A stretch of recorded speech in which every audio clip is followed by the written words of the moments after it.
నమస్తే, welcome to Disha TV. దాదాపు 10,000 కోట్లు ఉన్నటువంటి ఏదైతే ఫీజు రియంబర్స్మెంట్ బకాయిలు ఉన్నాయో, అదేవిధంగా ఫీజు నియంత్రణ చట్టం మీద కూడా చాలామంది విద్యార్థుల తల్లిదండ్రులు పోరాడుతూ ఉన్నారు. అదేవిధంగా విద్యార్థి సంఘాలు కూడా గత కొన్ని నెలలుగా పోరాడుతూనే ఉన్నారు.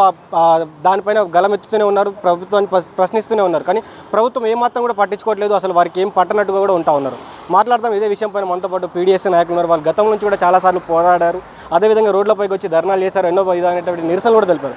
మాట్లాడే ప్రయత్నం చేద్దాం. అన్న చెప్పండి, అసలు ఏం చెప్పదలుచుకున్నారు మీరు పెట్టినటువంటి ప్రెస్ మీట్ ద్వారా? ఈరోజు తెలంగాణ రాష్ట్ర వ్యాప్తంగా ప్రెస్ మీట్లు పీడీఎస్ ఆధ్వర్యంలో నిర్వహిస్తా ఉన్నాం.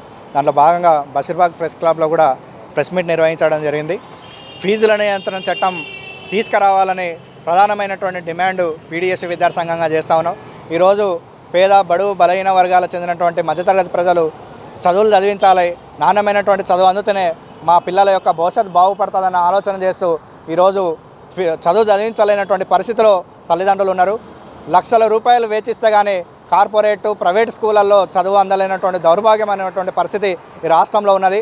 రేవంత్ రెడ్డి గారు అధికారంలో రాముందు ఫీజుల నియంత్రణ చట్టం ఖచ్చితంగా అధికారంలోకి వస్తే అమలు చేస్తామని మాట్లాడి 2.5 సంవత్సరాలు గడుస్తున్న ఫీజుల నియంత్రణ చట్టం పైన కనీసమైనటువంటి ప్రకటనలు కూడా చేయకుండా, లేదా దానికోసం వాళ్ళ యొక్క ఆచరణ ఏంటని తెలపకుండా ప్రైవేటు కార్పొరేట్ విద్యా సంస్థల ప్రారంభాలు చేయడం కోసం ఈరోజు రేవంత్ రెడ్డి గారు వెళ్తూ ఉన్నారు తప్ప ఈరోజు ఫీజుల నియంత్రణ చట్టం కోసం మీ ప్రభుత్వ విధానం ఏంటని స్పష్టమైనటువంటి వైఖరి ప్రకటించకుండా ఈరోజు విద్యా కమిషన్ ఆకునూరి మురళి గారి నేతృత్వంలో కూడా అనేక సూచనలు చేసినప్పటికీ ఎందుకు ఈరోజు ఫీజుల నియంత్రణ చట్టం కోసం మీ యొక్క వైఖరి స్పష్టంగా తెలియజేయడం లేదని మేము అడుగుతా ఉన్నాం.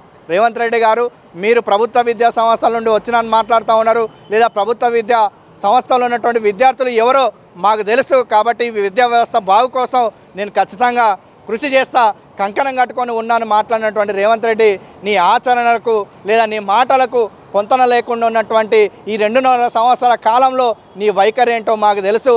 గత ప్రభుత్వం యొక్క పాలక విధానాలు ఏవైతే ఉన్నాయో నేడు కూడా నీ విధానాలు కొనసాగుతూ ఉన్నాయి. ఫీజుల నియంత్రణ చట్టం కనుక తీసుకురాలేదంటే రాబోయే అకాడమిక్ ఇయర్ నుండి నీ మంత్రులు, నీ ఎమ్మెల్యేలు లేదా విద్యాశాఖ అధికారులను ముట్టడిస్తాం, నిర్బంధిస్తాం. నీ పాలన ఎట్లా కొనసాగిస్తావో విద్యార్థులుగా మేము ఖచ్చితంగా హెచ్చరికలు జారీ చేస్తూ ఉన్నాం. రాబోయే రోజుల్లో ఫీజుల నియంత్రణ చట్టం కనుక తీసుకురాలేదంటే ఖచ్చితంగా నీ మంత్రులను ముట్టడిస్తాం, లేదా నీ ఇల్లును ముట్టడించడం కోసం వెనకాడడం లేదు.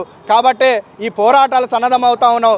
రేపు రాబోయే రోజుల్లో ఖచ్చితంగా నీ యొక్క పాలన విధానాన్ని ఆటంకం కలిగించడం కోసం ముందుకు వస్తా ఉన్నాం. అట్లాగే రాష్ట్రంలో 10,000 కోట్లకు పైగా ఫీజు రియంబర్స్మెంట్ విడుదల చేయకపోవడం చేత విద్యార్థులంతా సర్టిఫికెట్లు మొత్తం కళాశాలలో ఉండడం చేత వాళ్ళు పై చదువులకు వెళ్ళలేక లేదా ఉద్యోగాలకు వెళ్ళలేక ఈరోజు విద్యార్థులంతా రోడ్లపైన తిరిగేటటువంటి పరిస్థితి రాష్ట్రంలో కొనసాగుతూ ఉన్నది.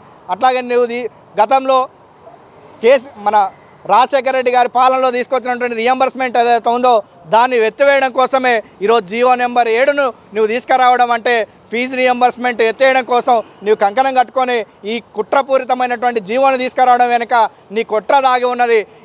ఈ ఫీజు రియంబర్స్మెంట్ పైన ఆధారపడి ఉన్నటువంటి విద్యార్థులు ఎస్సీ, ఎస్టీ, బీసీ, మైనార్టీ వర్గాలకు విద్యను దూరం చేయడం కోసమే నీ యొక్క జీవో కుట్ర ఈరోజు జరుగుతూ ఉన్నదని మేము తెలియజేస్తా ఉన్నాం. కాబట్టి వెంటనే పెండింగ్లో ఉన్నటువంటి ఫీజు రియంబర్స్మెంట్ని విడుదల చేయాలి, జీవో నెంబర్ 7ని వెనక్కి తీసుకోవాలని పీడీఎస్ విద్యార్థి సంఘంగా తెలియజేస్తూ ఉన్నాం. మీరు చెప్పండి, అంటే నార్మల్గా ప్రభుత్వం కూడా చెప్తా ఉంది కొంత టైం కావాలని అడుగుతూ ఉంది. ఫీజులు మేము ఇచ్చేస్తాం కానీ సర్టిఫికేట్లు కాలేజీలు ఇస్తే కాలేజీ ఎలాంటి ఇబ్బంది పెట్టామని కూడా ప్రభుత్వం చెప్తానే ఉంది. మరి ఇట్లాంటి సమయంలో ఈ ధర్నాలు ఇవన్నీ ఎందుకు అంటారు?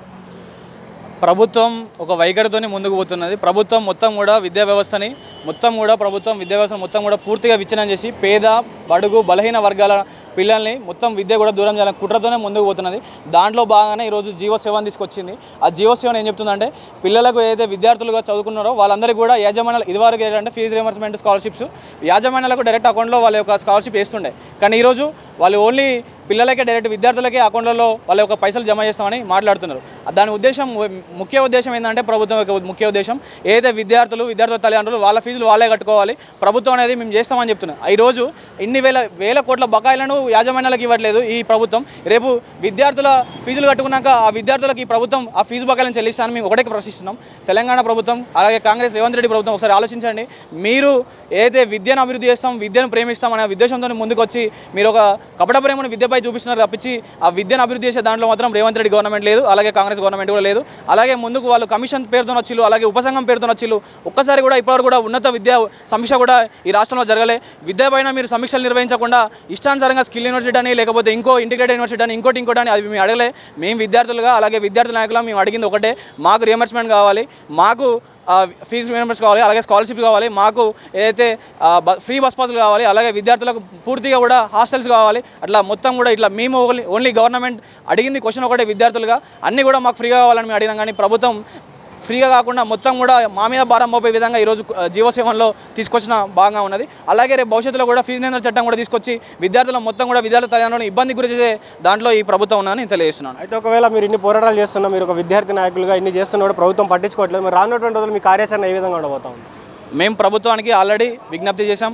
ఈరోజు ముఖ్యమంత్రి ఏదైతే ఉన్నాడో, ముఖ్యమంత్రి ఎట్లా కలిసే పరిస్థితి లేదు ఈ రాష్ట్రంలో, ఆయనే విదేశాంగ మంత్రి ఉన్నాడు. కాబట్టి ఏదైతే ఇక్కడ ఉన్న లోకల్గా ఉన్న మంత్రులను కానీ, అలాగే రీసెంట్గా ఉన్న జిల్లా కలెక్టర్లు కానీ, అలాగే డిఐఓలను డిఎంలు వాళ్ళందరినీ కలుస్తూ ఉన్నాం.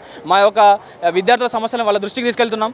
వాళ్ళు కనుక వాళ్ళకు రిప్రజెంట్ చేసినాం, వాళ్ళు దాన్ని వాళ్ళ పరిధిలో వాళ్ళు మేము చేస్తామని చెప్తున్నారు. కానీ వాళ్ళ పరిధి మొత్తం వాళ్ళ దగ్గర లేదు, అదంతా రేవంత్ రెడ్డి దగ్గర ఉంచుకొని ఆయన నడిపిస్తూ ఉన్నాడు. కాబట్టి మేము ఒకటే విజ్ఞప్తి చేస్తున్నాం, ప్రభుత్వానికి డిమాండ్ కూడా చేస్తున్నాం.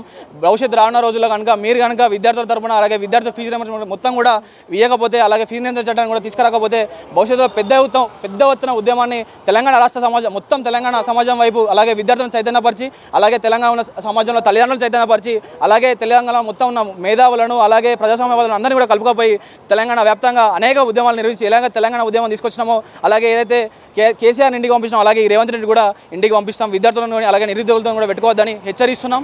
అలాగే మీకు విజ్ఞప్తి కూడా చేస్తున్నాం, ఫీజు రియంబర్స్మెంట్ ఇప్పటికైనా విడుదల చేయండి. అలాగే ఏవైతే ఫీజు నియంత్రణ చట్టాన్ని తీసుకొస్తామో మీ ఇచ్చిన హామీలు మేనిఫెస్టోలో ఉన్న ఆ మేనిఫెస్టో హామీలను నెరవేర్చాలని మేము కోరుతా ఉన్నాం.